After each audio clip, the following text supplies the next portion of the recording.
drive home and The Edge with Donna and Kathy.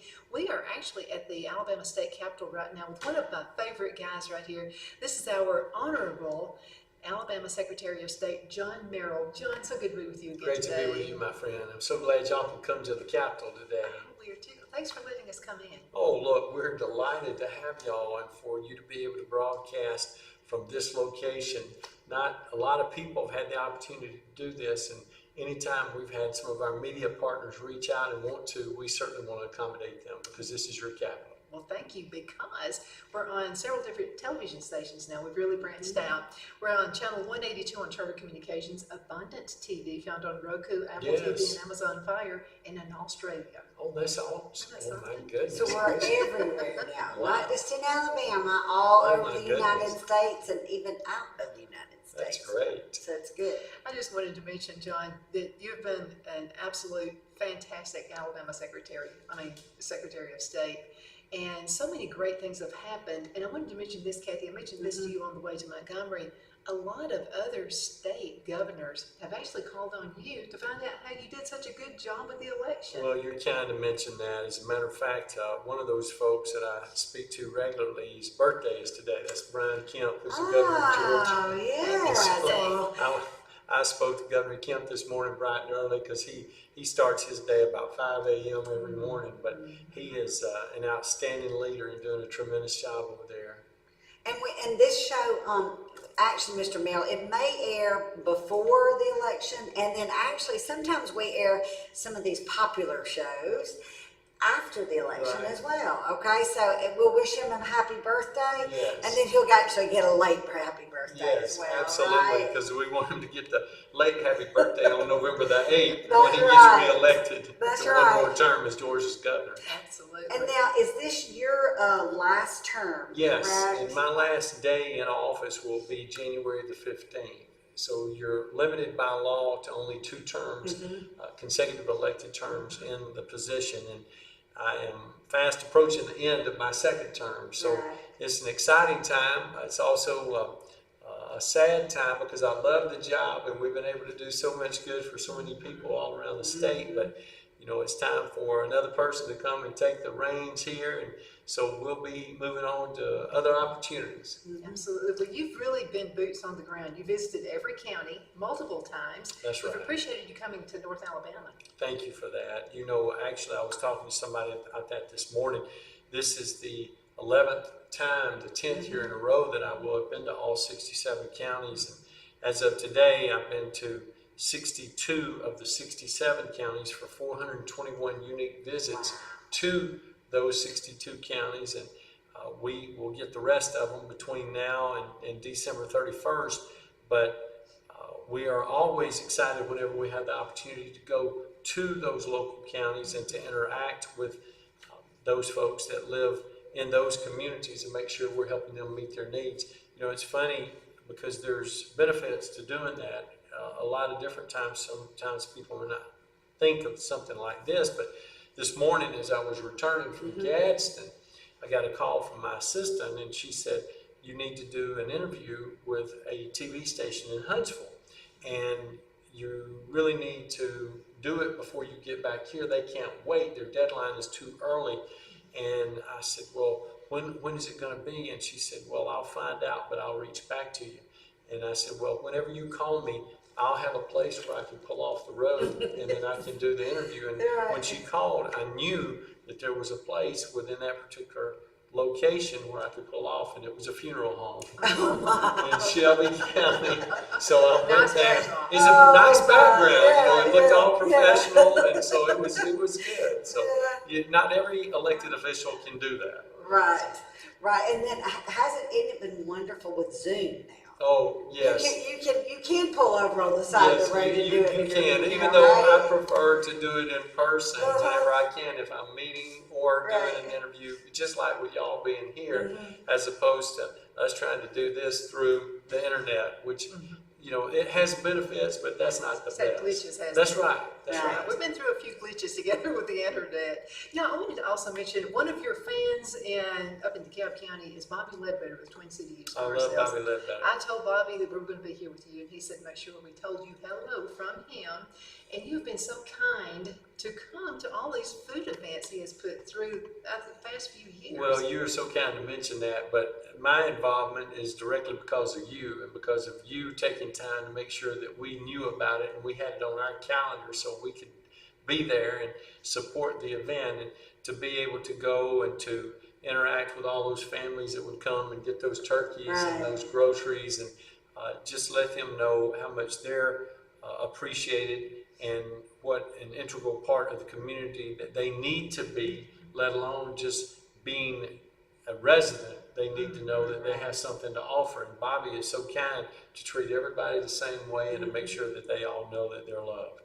Absolutely. You know, you and I could be Walmart greeters because we seem to be the greeters. That's right. At every one of those That's right. events. You're the greeter. I just interact with them and talk to them about our work in our office and the things we're So that'll be doing. our next Donna meeting. goes to every car and she welcomes them. She tells them what they're doing, where they need to go. And John will go, She's running the show, so it's good. Okay, so I have to ask a question, Mr. Merrill. I'm excited. This is a conclusion to your service right now as Secretary of State. What do you foresee the future holding? Well, Can I get a little glimpse yes, of that for I everybody? have had a number of people talk to me about the possibility of working with them and helping them with their particular area, some in education, some in public service, some in state government, some at the federal level, some in the private sector. And so there's a number of things that we're making sure that we're fully vetting and evaluating. So we'll take the best opportunity that we have for our family to make sure that we're where we need to be. Right. And at that point, then there'll be a public announcement. But, you know, we want to make sure that we're doing everything we can to be the best and most impactful we can possibly be now and in the future. Yes. And our state has just been, oh my, I mean, I'm just proud to be an Alabama citizen. Well, you know, we live in the best state in the union, and a lot of people, they don't believe that, but if they ever spend any time here, they would know. Oh, they would. Yes. We don't have people that come here and then leave.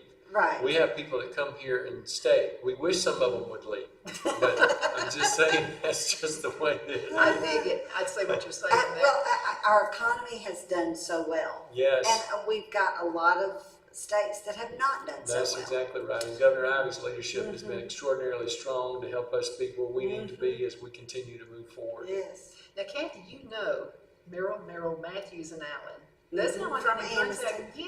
Yeah. They're one of my clients. Because I live in Calhoun Yeah. County. Yes. I live next door Absolutely. to Doug. And it was so fun because I got to call Mr. Merrill and I said, I would really love to have an interview with John Merrill. It goes back when you first started running for office. And so next thing I'm talking to you, so that was pretty neat. But he's a man of integrity, and Well, as well as you. Thank you so much. And our family's roots are deeply embedded in Calhoun and Cleveland counties, where I'm from. And my uncle was the chief of police in Oxford for 30 years, in addition to the attorneys that she's talking about. And we have been blessed by having the support of so many families in that part of the state over the years. So y'all are kind to mention that. Well, in Calhoun and Cleveland, you know, we're really close. They're our back door. So. That's right. And Donna was from Oxford. Now she moved away and moved to Geraldine. Right. I've still been in White Plains and Calhoun County now all these years. But And my mom used to teach strong. at White Plains. Yes, She was a teacher there when she first got started, and then she went to Ranburne, and then she went to Heflin, and she was there for 28 years. So 30 years total in public education. right. My daughter knew about her actually because she's a teacher. She's a fax teacher at White Plains. That's great. Yes, sir. So we have a love for education, and I'm an old nurse, and my oldest daughter's a nurse as well as doing some TV on and off over the years. Right. Just fell back into this with Donna. Well, so that's I'm great. glad to be here with you Well, you're. and helping our state. Thank and I you. want you to continue to do that Thank because we have really flourished. I appreciate that so Yeah. very much. You're very kind to say that. It's been a real thrill for me to be able to serve in this role. And serve is true. You have been a servant. You know, there are people who come into an elected position, and then there are some people who just serve, and that's what you've been doing. Thank you for that. And I wanted to mention that awesome wife of yours, Cindy. That is definitely, I love her. She's been to several events with us as well. She has, and today she was working up in Winston County in Lynn, Alabama, at Lynn Elementary School, and she was at Double Springs earlier in the week, and her job as a retired educator now has her working in the Department of Early Childhood Education. So she's still trying to help those She's young got the heart families for and those that. young children that are trying to improve their educational foundation and their overall quality of life. Well, I know she had to be elated with the study that we are like on top when it came to the test scores That's right. through the COVID That's right. situation. That's right. Is that right? That's right, and that's very, very positive for our state. We always want to build on that foundation because the future of our state relies on how strong the educational system is and what we're able to do for our young people. That's right. Absolutely. The You know, we're roots. in farming country too. Our farmers love you as well. Thank you for that. Yeah. Thank you. We've had a lot of support from the Farmers Federation and the people who are farmers that are not necessarily active members of the Farmers Federation, but I think that's because I grew up in a farming community, not on the farm. I spent a lot of time on the farm where my mama and papa lived, but now we have the farm, and it's a real treasure for us and our family. Right, because the Alabama Farmers Federation is a big backbone of our state. That is exactly right. Yes, and I mean, if you don't know how to actually become a member, anybody can become a member of the Farmers Federation. That's right. You can go to your local alpha office That's right. and join. It's that easy. Yeah, and we encourage people to do that because Yes. they have a strong voice for conservative government in our state, and they always make their position well known. And we want people to support that position Right. because That's that right. position is for moving Alabama forward always. Yes. Is there anything that you would like to share with us about maybe a specific experience that happened in your time of service that stands out? Well, I think Coming to Fort Payne, Alabama. that's probably one of the biggest things that has happened that really changed the future of our state was back in our first term when we were able to change our laws to have the SEC primary. So Alabama would move up in the selection sequence for Democrat and Republican nominees for the presidency. And that change actually brought more than a dozen Republicans and Democrats to our state campaigning for the presidency. And that was the most ever in the history of our state. So to have been a part of that and to have made that happen really means a great deal to me personally. It meant a lot to our people. And we want our people to have their voice heard when it comes to that selection process. So as an event or an activity, that was probably key for us in remembering that. As far as accomplishments are concerned, the fact that we've broken every record in the history of the state for voter participation, election after election. That's right. And Tuesday, November the 8th will be the 46th election that we've administered since I've been in this role. But breaking records for voter registration as of today with 2,170,381 new voters in the state and a state record 3,689,325 registered voters in the state of Alabama is phenomenal. Well, it's been about voter wonderful. education as well. And I know you've put quite a few things out there for all of the citizens. Absolutely. We have worked really hard to make sure that people know that we want them to participate and we want them to have their voice heard. And it definitely is. And you also have a magazine you hand out, which That's is right. very helpful. Let's That's talk right. about that for a few Yes, our annual report is something that we produce to remind people of the accomplishments that we produced in the previous year and to make sure that they know what this office is all about. One of the things that we discovered after I became Alabama's 53rd secretary, which was 7 years and 9 months and 15 days ago, was that there weren't In a 20 seconds. whole lot of people that really understood what this position was about or what Right. it did, even though it's the oldest office in the history of the state.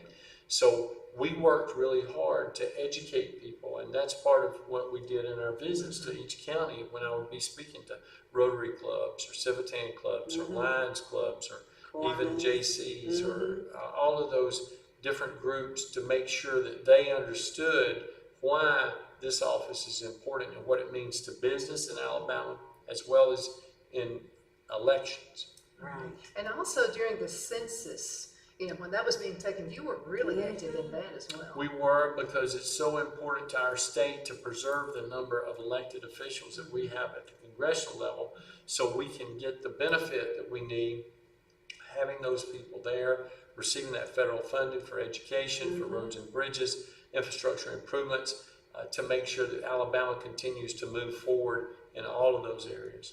And that's why it's so important for you young people to go register to vote, correct? Absolutely. Because that's a counting head, just like the census is, That's right. correct? That's right. And if they are within 6 months of an election, they can register early and not have to go on their birthday. That way, they will be registered voters when that time comes. And that enables us to make it easier for them. And our singular goal in election administration, voter registration, is to make it easy to vote and hard to cheat in Alabama. Right, and you know what, I can say our system, y'all, is, you just don't know how good Alabama is. My son attends college out of state in Yes. Tennessee. He had to vote, right? He said, Mom, I'm not gonna vote. No, you're gonna vote. Right. So he actually did exactly what he said. It was like that, he said. It was so simple, That's great. so easy. He felt secure. He felt like his vote was counted. Right. And that is what's important in You know, it. we have one of the longest periods of time before the election to be prepared to vote, actually 55 days. And I voted 50 days before the election. So Right. my vote has been in the safe waiting to be counted for almost 2 months. What about that? That's right. Isn't that John, good? I feel good That's about good. young people. And my grandmother always worked the polls. Yes. And so I took the torch and decided to do it this time. Yes. And I had a great, great time. But I noticed the excitement of young people when they were coming in to vote. And I saw a lot of kids coming in with their parents. It made me feel really, really good about the future. That's very important. And one of the things that we've done since I've been the secretary is to pass legislation that has enabled young people who are 16 or 17 to be able to work the polls and to be able to do everything that a seasoned poll worker can do except for handle the ballot. So that has been very well received. I actually spoke to Judge Hassel today in Etowah County when I was visiting him there in Gadsden, and he told me he had to turn some young people away. So that means that he has more than 60 young people that are already scheduled to work the election. Wonderful. That's here on great Holiday. news. That's great because, some days you think, oh, I'm really worried about our young people. What is society coming to? Work at the And polls, it's you those feel that way. things, those small things, like you That's right. starting that can involve the children. And guess what? Then it involves the parents. That's right. And then the future generations. And then they get involved, and maybe they'll be a politician That's right. down the road. That's right. Because what you people out there don't realize is even though you're a great politician, he's also a special, just a person, a husband, a dad, a real person. And that's what a lot of people, they think, oh, I'm scared to talk to them. They're real, aren't That's we? exactly right. You're real. That's right. And You know? so there should not ever be any kind of intimidation factor. And if they ever met me, they wouldn't be intimidated. Well, I mean, we just today is the first day I have Right. met you Right. personally, and I just feel at home. thank you. And that's the way we want our children to feel. People that come into our homes, Donna's home, they'll come to her farm, Right. Let's talk automation. Because, elections have really changed since my Yes. grandmother actually Yes. worked the polls. She said they could not go home. Everything had to be done by hand. And there would be like past midnight some days Right. before they would get home. So let's talk about that. Well, we're very fortunate to have the best equipment that's available in election administration. And we do not have any systems connected to the internet, so people can rest easy about that. All of our machines have been constructed since I've been the secretary, and they were all custom built without modems, so you can't transfer data electronically. Wow. But it starts with a check-in procedure when you go in and you show your ID and they scan it and then they check you in.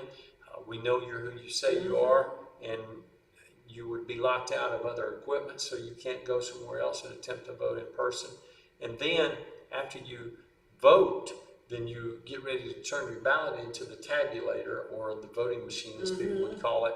When it's inserted and received and the scan occurs, it registers the vote, and then at that point you are secure in knowing that your vote has counted for the candidate of your choice. And for the amendments, and we'll have 10 of those this time, will be registered for your position on those issues. And that will enable you to be able to rest comfortably in knowing that all the people that voted that day will have their voice heard and their vote counted in a secure way.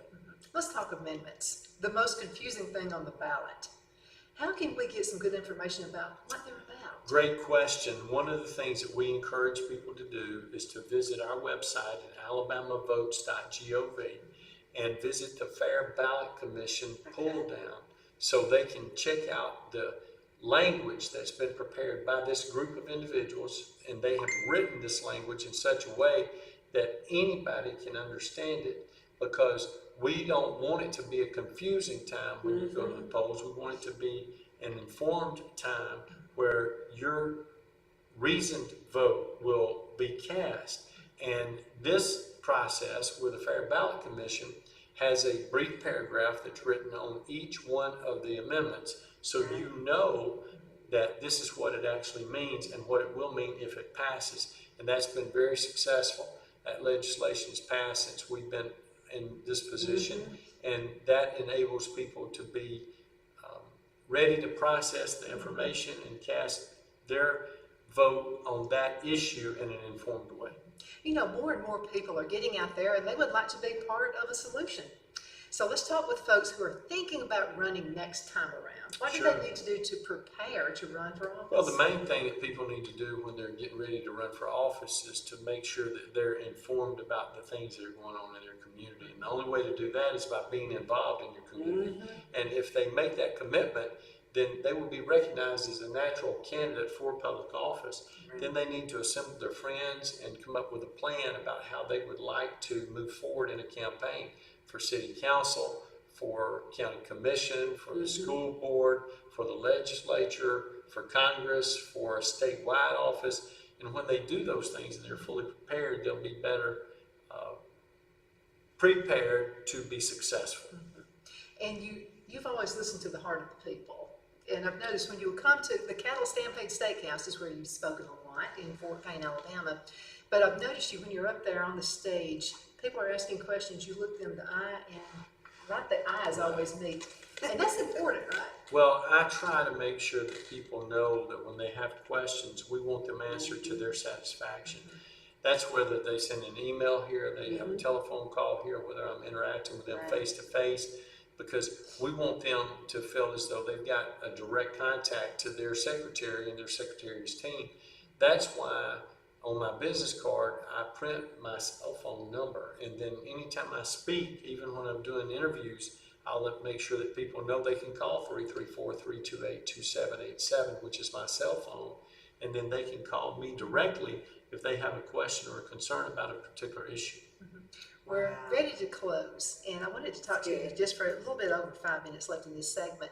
What are you going to miss most about not being Alabama Secretary of State? Well, I think the biggest thing is being able to help individuals and to help families as they have issues that are introduced to them and they don't know where to go. I get calls all the time. I got a call this morning from a district attorney in the state that was checking on an issue that I had introduced to him about a week and a half ago, and he was concerned that he'd not heard from that family. And I reached out to that family and reminded them, you need to make sure you follow up with the DA, and then sent him a message back and said, look, not everybody would have done that to have followed up, but for me to be able to refer people, to have a personal relationship with people so they know that their problem is going to be solved, their issue is going to be addressed, means a lot to me, because I want everybody to have as high quality a life as they can have. Yeah, and it's important that you care. They know you're for real. I believe that, yes ma'am. Yeah.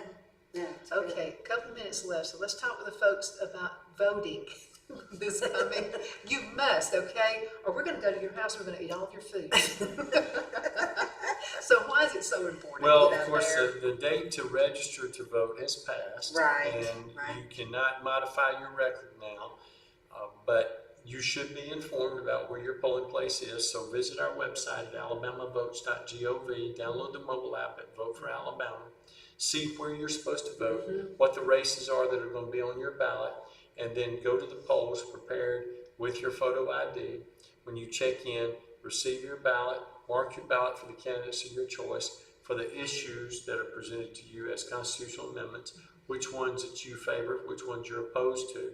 Submit that ballot by turning it in to the tabulator and then letting it count for the candidates of your choice and the issues that are important to you. And then you will have done your civic duty. And it's real easy to find where you're supposed to vote when you visit those sites. All 1,980 polling sites will be welcoming you on election day. Yeah. Absolutely. 1 minute left. What do you want to tell everybody in the state of Alabama and everywhere else before we leave? Well, I just want to thank you for the privilege that I've had to be able to serve the people of Alabama, and to thank these two fine ladies for coming to Montgomery today to keep you informed about issues that are so very important to you, and to let you know what we're doing here so you can be better informed about your state capital. Absolutely. John, thank you so much. Thank you, Donna. Thank you so Good to see much. you. It was nice Thank you. meeting My you. pleasure. Yes, sir. Thank you. Yes, sir. You stay tuned. We'll be back next with another awesome guest.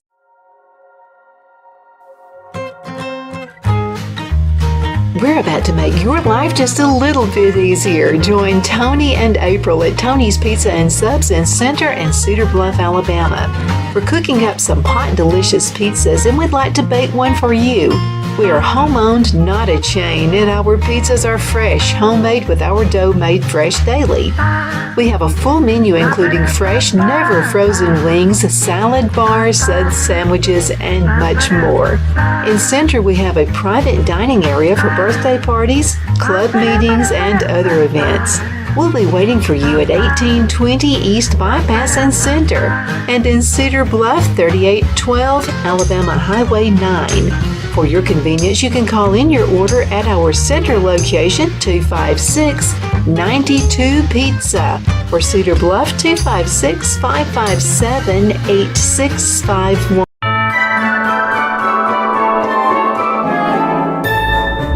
The Hatter Cafe and Country Inn is nestled in the northeast corner of Alabama the Beautiful in the delightful town of Mentone. We're located on top of scenic Lookout Mountain near Little River and DeSoto State Park, and located only 5 minutes from shopping and restaurants. There is also a nearby community walking path and golf course. We welcome everyone through the doors, and we are committed to outstanding service for all guests.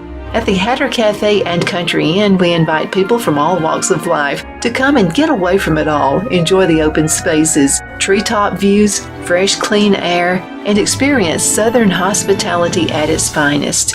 We look forward to hosting you. To reserve a special event, or if you would love a special getaway at the Country Inn, you can call us at 256-634-2018.